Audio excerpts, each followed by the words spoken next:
What if the heaviest grief you carry is not for the past, but for a future that will never exist?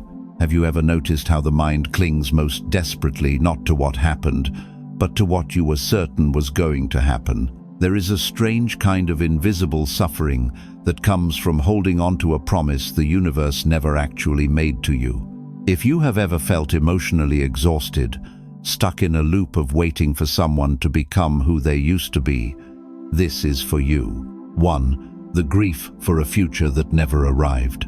We often find ourselves grieving a phantom. You connected with someone and naturally, quietly, built a vision with them. You mentally painted the rooms of a life you would share. You imagined the quiet mornings, the shared burdens, and mapped out a trajectory where their presence was a guaranteed safety net. But people change. The person standing in front of you today, or the person who has walked away, is no longer the person who occupied that dream. Yet, your mind refuses to accept this update. You keep waiting for the old version of them to return. You keep agonizing over the gap between the reality of today and the fantasy of tomorrow. You keep holding space for a ghost. Buddhist wisdom teaches us that much of our suffering comes from a fundamental misunderstanding of reality. We suffer because we attach ourselves to an illusion. In Buddhist thought, clinging to a fixed, permanent idea of how things should be is the deepest root of our emotional pain.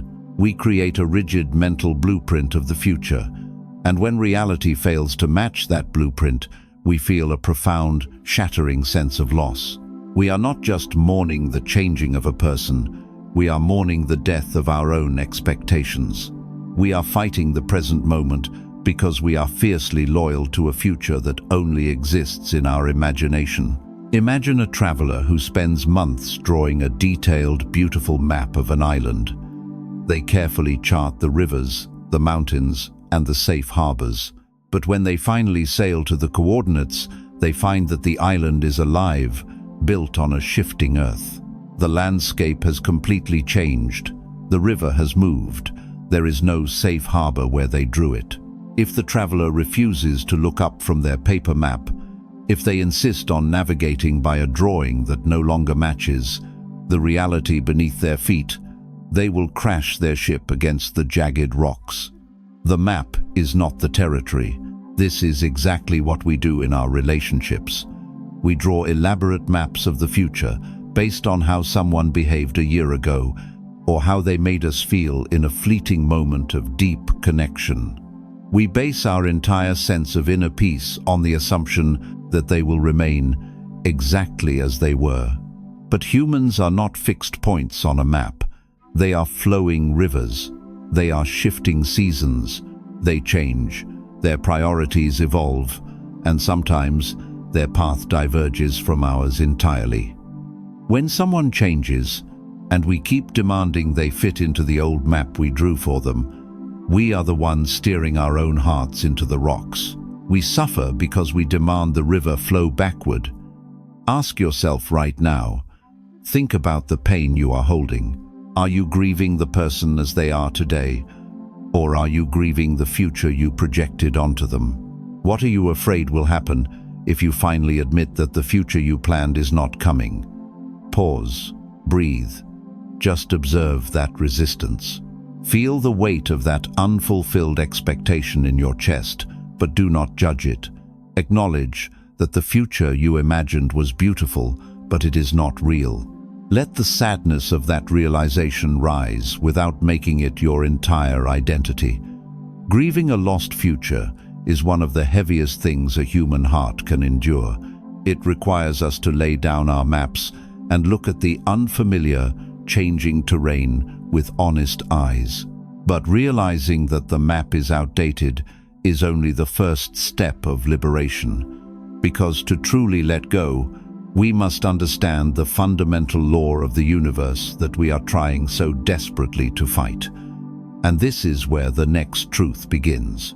2. Understanding the illusion of permanence.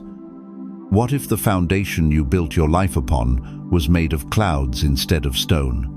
Here is a truth that the human ego struggles deeply to accept. Nothing in this world is designed to stay exactly as it is. We fall in love, we find a comfortable rhythm, or we feel deeply understood by someone, and our immediate, frantic instinct is to lock the door. We want to freeze time. We panic when they start pulling away, when their interests shift, or when the way they look at us begins to change.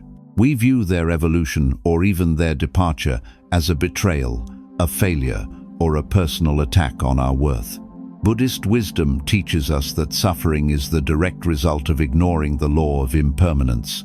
We suffer because we try to make solid what is inherently fluid. One of the deepest lessons of Buddhism is that all conditioned things are transient. Relationships, emotions, physical forms, and the promises made in a fleeting moment of passion, they are all subject to change. To expect absolute permanence in another human being is to set a trap for your own heart. It is a rebellion against the very nature of existence. Imagine walking to a beautiful, crystal-clear stream. You cup your hands and scoop up the water. It is cool, refreshing, and life-giving. But the moment you try to claim it, the moment you clench your fists tight to ensure it never leaves you, the water slips through the spaces between your fingers. By trying to trap it, you lose it entirely.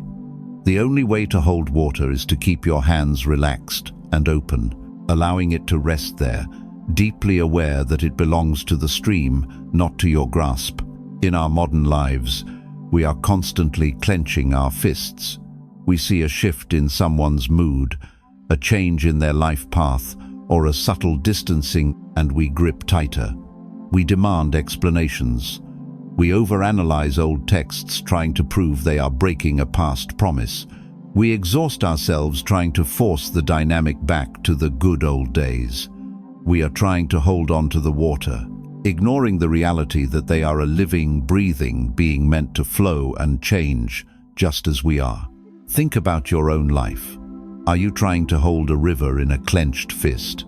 Are you punishing someone for growing, shifting, or simply becoming someone else, just because their new shape no longer fits the mold you cast for them? Is your mind demanding that the universe rewind the clock? Pause, breathe. Look at your own hands, literally or metaphorically, unclench them. Just for today, let the person be exactly who they are right now, not who they were yesterday. Do not try to force the door open if it is softly closing. Let the feeling of loss rise without making it your enemy. The tighter you hold, the more you suffer. The truest pain is not in the changing of the other person. The pain is in your desperate resistance to that change. But when we finally begin to accept that everything is temporary, we are forced to stop looking at them and start looking at why we were holding on so frantically in the first place. Because beneath our desperation to keep them lies a quiet fear we have been avoiding. And this is where the next truth begins. 3. What our clinging reveals about our own inner void. What if your refusal to let them go has very little to do with them, and everything to do with you? Here is the truth few people want to face.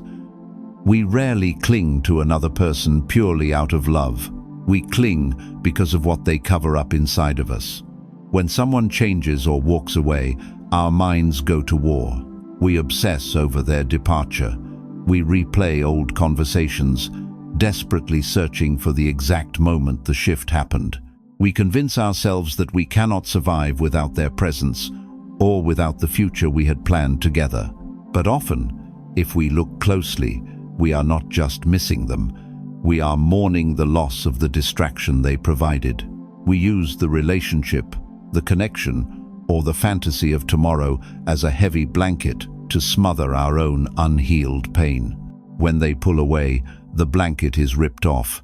Buddhist wisdom teaches us that attachment is often a symptom of our own inner emptiness.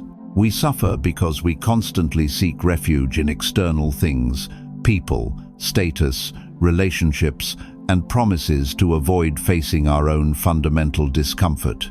In Buddhist thought, this is the restless nature of the untrained mind. We try to use another human being as a permanent patch for an internal wound. But Buddhism reminds us that no external condition and no other person can ever permanently fill a space that belongs to you alone. Imagine a house with a deep, dark, echoing basement.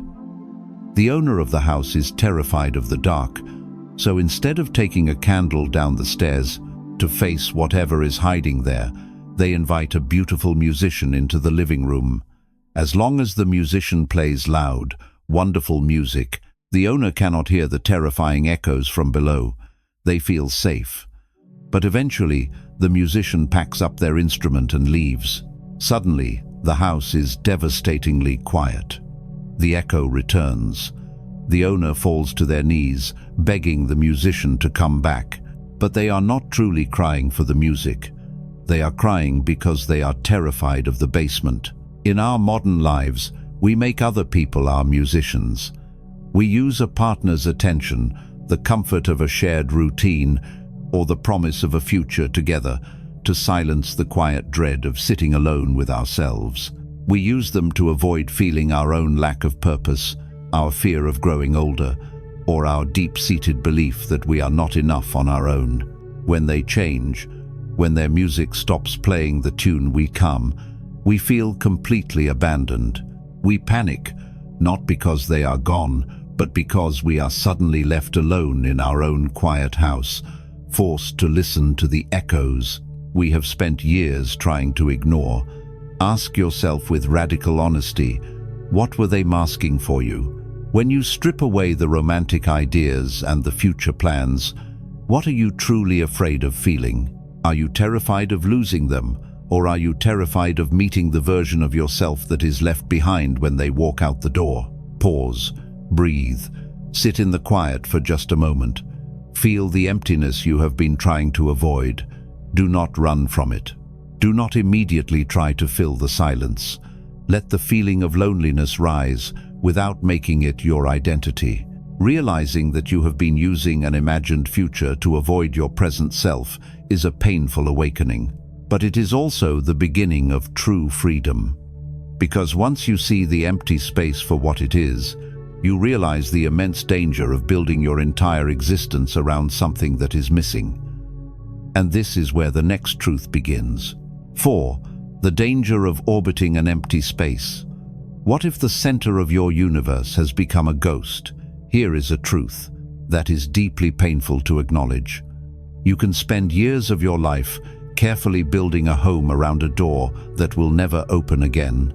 When a person changes irrevocably, or when they walk away from the future you planned together, they leave behind a massive void.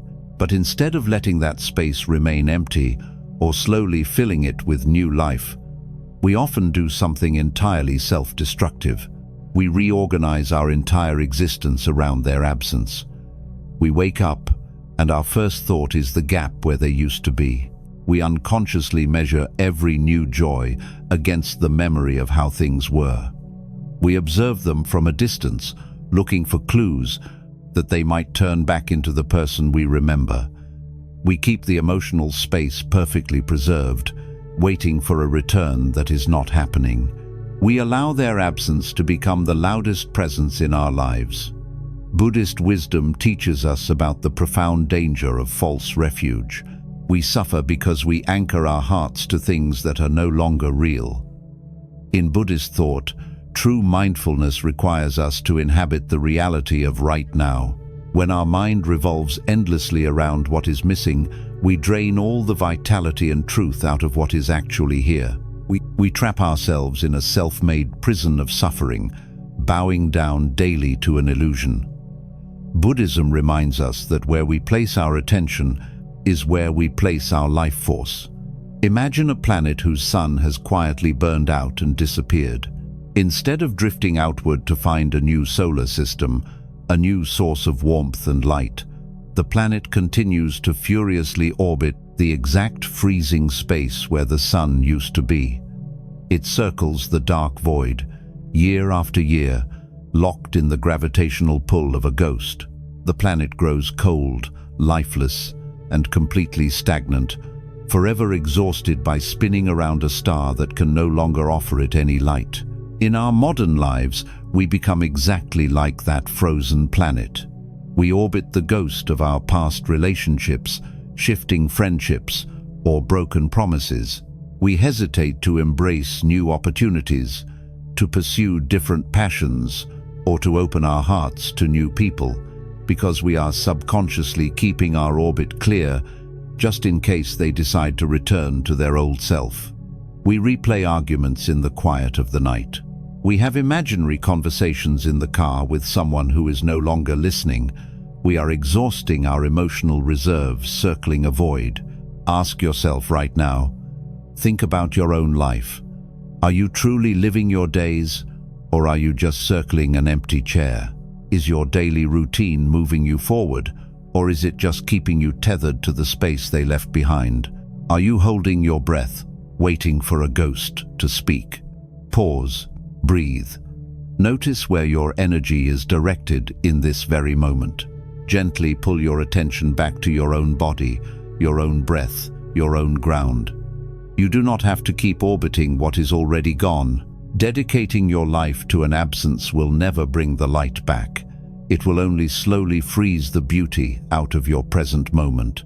But breaking out of that dark orbit means learning to trust a completely different kind of movement. And this is where the next truth begins. 5. The wisdom of the river and embracing change. What if the exhaustion you feel every single day is simply the result of fighting the current of your own life? There is a strange kind of freedom in realizing that you do not have to forcefully steer every shift that comes your way. Most of your suffering is not caused by the fact that things are changing. It is caused by how tightly you are bracing yourself against that change. We exhaust ourselves trying to micromanage reality. When a dynamic shifts, when a close friend withdraws emotionally, when a partner's desires evolve, or when the steady ground of a connection begins to tremble, our immediate instinct is to panic. We build dams. We try to block the change. We argue, we bargain, and we compromise vital parts of our own soul, just to keep things exactly as they were. We view change as a failure, an error in the script of our life that we must frantically correct. Buddhist wisdom teaches us that deep suffering arises when we resist the natural, continuous flow of existence. In Buddhist thought, everything is in a constant state of becoming. The attempt to freeze life, or a person, in a single, unchanging moment is not only impossible, it is the root of profound emotional agony. Buddhism reminds us that true peace does not come from controlling the environment or the people around you. Peace comes from relaxing your resistance to what is naturally unfolding. Acceptance is not defeat. It is the ultimate act of aligning yourself with reality. Imagine standing waist-deep in a powerful, fast-moving river. The water is surging toward the ocean. If you plant your feet, lock your knees, and try to push the water backward, your muscles will scream in pain. You will gasp for air, terrified of losing your footing, convinced that the river is trying to drown you. But the river has no malice. It is simply doing what rivers do. It is flowing. The moment you stop fighting, lift your feet, and allow yourself to surrender to the water, the terrifying force becomes a gentle carrier. The current that was bruising you is now the very thing holding you up. In our daily lives, we are constantly fighting the river. When someone's feelings or circumstances change, we plant our feet and push back against the current. We panic over the loss of a shared routine, the shift in how often they reach out, or the sudden distance in their voice. We spend all of our vital energy trying to force the dynamic back upstream, but in doing so, we miss the profound reality that this current is moving. The relationship changing is not a punishment. It is the natural movement of life pulling you both toward different oceans. Ask yourself right now, think about the connection you are mourning. Where are you standing in the river, violently pushing against the current? Are you exhausting your spirit trying to force a person to stay the same, even as they naturally evolve? Is this resistance bringing you peace, or is it only feeding your fear? Pause, breathe. Feel the tension in your shoulders, the deep exhaustion of trying to control what is not yours to control. Let the reality of their change wash over you without fighting it. Stop trying to push the water backward. Allowing things to change is terrifying because it means surrendering our grip on the future. It means trusting the current more than we trust our own clenched fists. But when we stop fighting the flow, we suddenly reclaim the energy we need to find our footing on our own solid ground. And this is where the next truth begins. 6. Reclaiming your center from the illusion. What if the most exhausting part of holding on is not the weight of the other person, but the abandonment of yourself? Here is a truth that is quiet, yet devastating. The tighter you cling to a fading connection, the further you drift from your own soul. When we fixate on someone who has changed, or a future that has evaporated, we slowly vacate our own lives. We pour all our attention, our hopes, and our mental energy into their mind, their choices, and their potential return. We become a supporting character in a script that is no longer being filmed.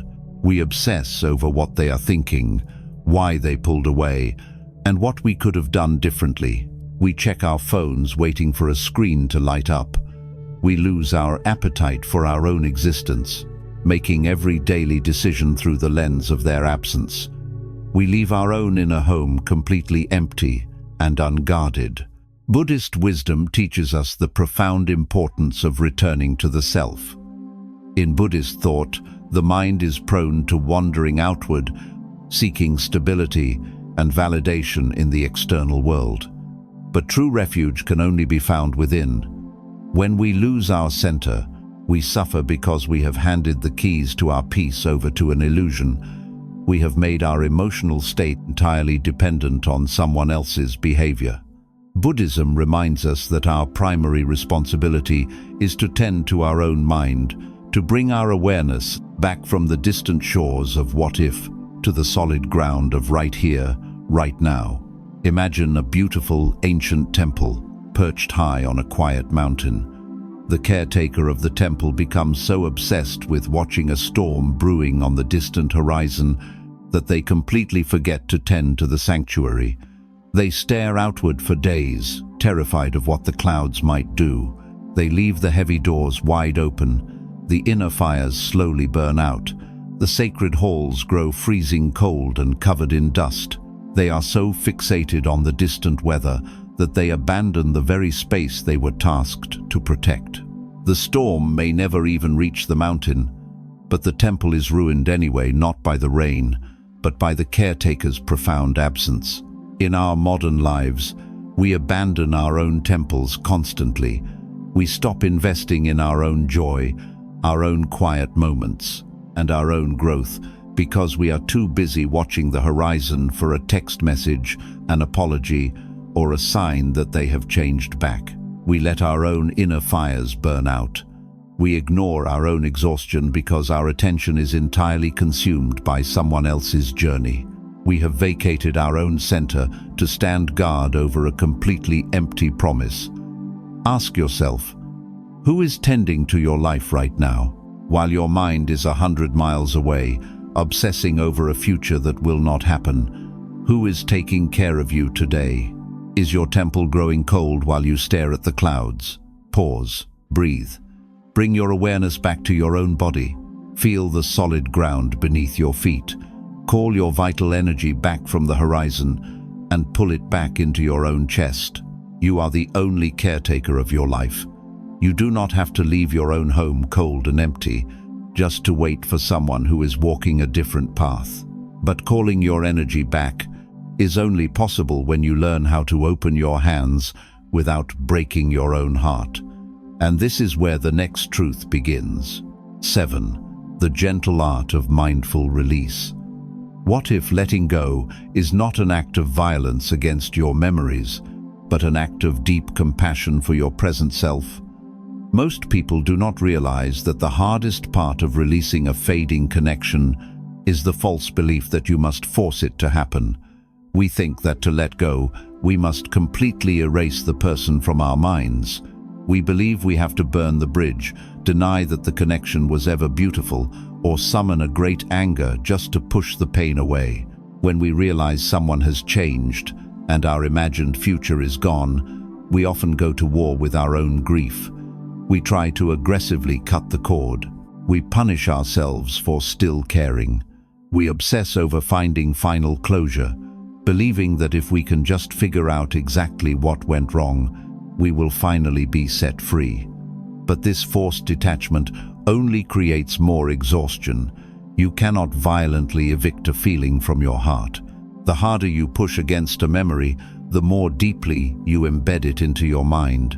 Buddhist wisdom teaches us that true release is not about forcing anything out of your life. It is the profound practice of non-attachment. In Buddhist thought, non-attachment is not coldness, apathy, or forgetting. It is the ability to experience love, memory, and grief without letting them drag you into prolonged suffering. Buddhism reminds us that we do not have to destroy a memory to be free of it. We simply have to change how we hold it. Letting go is not a forceful throwing away.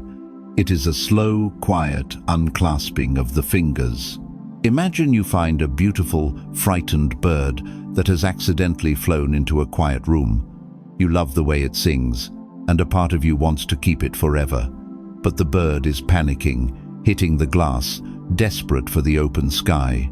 If you try to chase the bird out with a broom or aggressively grab it to force it out the door, you will only injure it and exhaust yourself. The only way to let the bird go is to gently walk over, open the largest window, and simply step back. You do not force it to leave. You just remove the barrier and allow the wind to carry it away on its own time. In our daily lives, our memories and unfulfilled hopes are exactly like that trapped bird. We try to chase them out of our minds with frustration, distraction, and forced positivity. We exhaust ourselves fighting our own thoughts, demanding that we stop caring about a person who meant the world to us. But the thoughts keep fluttering around the room, hitting the walls of our mind. The true art of release is not fighting the thought. It is opening the window. It is acknowledging that they changed, accepting that the future is gone, and simply stepping back so the grief can rise and leave naturally. Ask yourself, think about your own life. Are you fighting your own mind, trying to aggressively force someone out of your heart? Are you punishing yourself for still holding on to the memory of who they used to be? What would happen if you simply stopped fighting the fact that you still care and just allowed the feeling to be there without acting on it? Pause, breathe. The next time the memory of that lost future enters your mind, do not push it away. Do not follow it down a dark hallway either. Just open the window, let the thought fly in, exist for a moment, and fly out. Release is not a sudden, dramatic event. It is a quiet, gentle, daily choice to keep your hands open. But keeping your hands open is only meaningful when you recognize what you are finally making room for. And this is where the next truth begins. 8. Making space for the unwritten reality. What if the empty space they left behind is not a void, but a clearing? Here is a truth that changes everything. The end of an imagined future is not a punishment. It is the beginning of an actual one. When someone's path diverges from ours, or they change beyond recognition, we look at the gap they leave in our lives and feel absolute terror. We see the blank weekends, the silent phone, the future plans that now have nowhere to go. We look at this emptiness and we call it loneliness. We call it failure. We scramble to fill the space with anything we can find: distractions, old habits, or desperate attempts to win them back, because standing in the quiet of an unwritten future feels too terrifying to bear. We are convinced that if the space remains empty, it means we have lost. Buddhist wisdom teaches us a radically different way to look at emptiness. In Buddhist thought, space is not a lack of something, It is the very condition that allows anything new to exist. We suffer because we view the unwritten future as a dark abyss rather than a canvas of profound potential. Buddhism reminds us that attachment crowds out reality. When our minds are completely filled with rigid plans, fixed expectations, and the ghost of a past connection, there is absolutely no room for what actually is. You cannot invite new joy into a house that is entirely packed with boxes of old grief. Imagine a dense, ancient forest. In the center stands a massive tree. One night, a violent storm rolls through, and the great tree falls.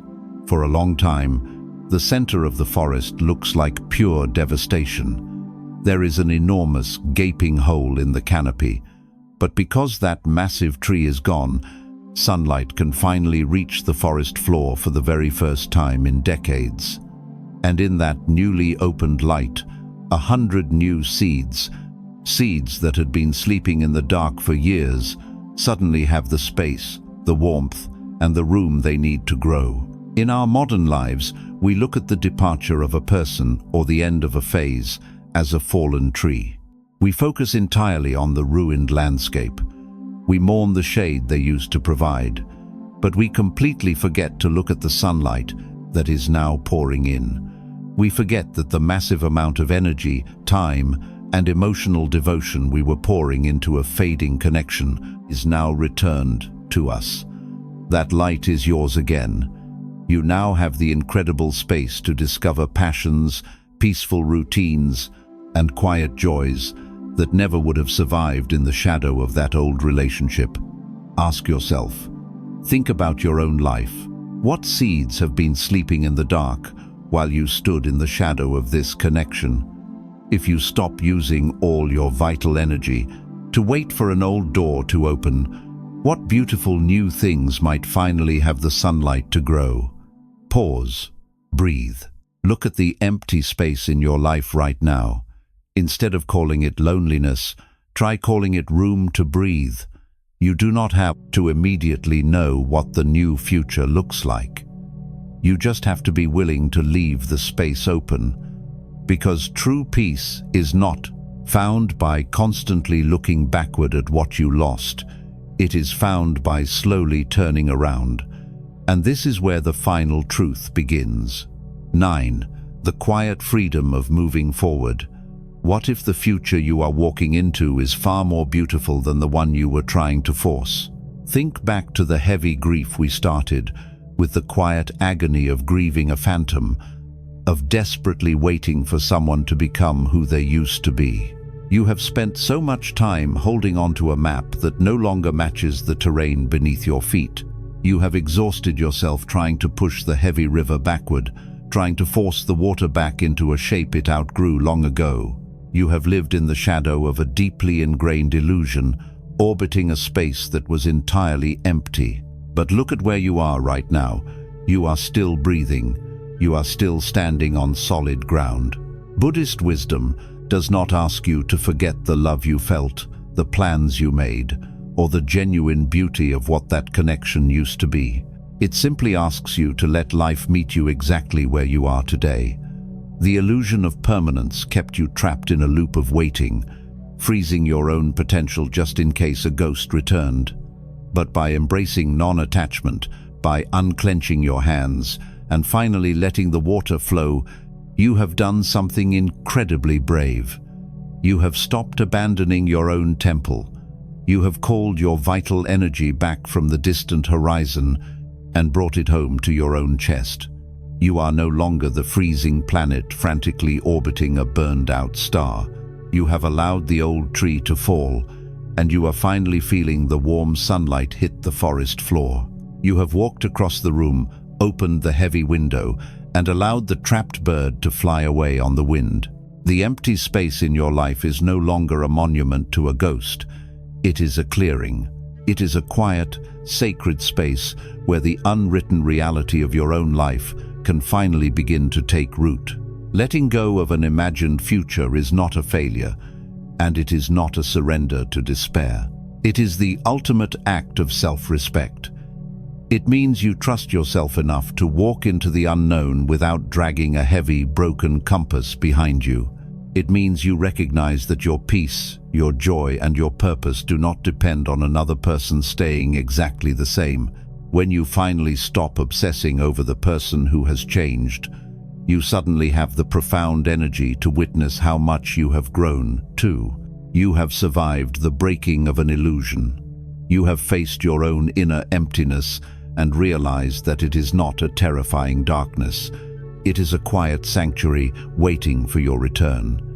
Think about the immense lightness that is waiting for you just on the other side of this release. You do not have to hold space for an absence anymore. You are allowed to take your entire life back. You are allowed to step out of the waiting room. Pause. Breathe. Let the truth of this settle into your bones. The phantom is gone, but the reality that remains is completely yours. You have the space. You have the light. The rest of the path belongs to you. If these lessons touched your heart, share this video with someone who may need a little more peace today. You can let go now.